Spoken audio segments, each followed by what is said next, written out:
All right.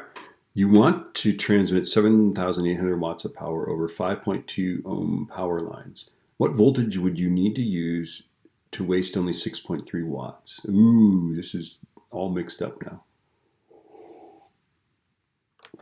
Well, remember there's two steps, right? The power transmitted is IV, right? And then the power lost is P is I squared R, right? I think we start with this one. So let's see. We're going to waste 6.3 watts. So 6.30 watts is I squared times 5.2 ohms, right? Yeah? So can't we figure out what I is? Let's do it.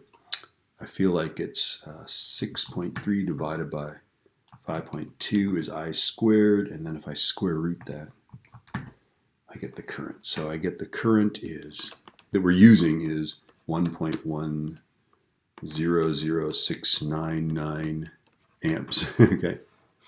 Okay, we're partway done. So now let's use this. So 7,800 watts of power is how much we're transmitting. We have to use a current of 1.100699 amps. So therefore, the voltage that we're using is 7,800 divided by the answer I just got is 7,086. So the voltage of transmission is 7,086 volts. Ta-da.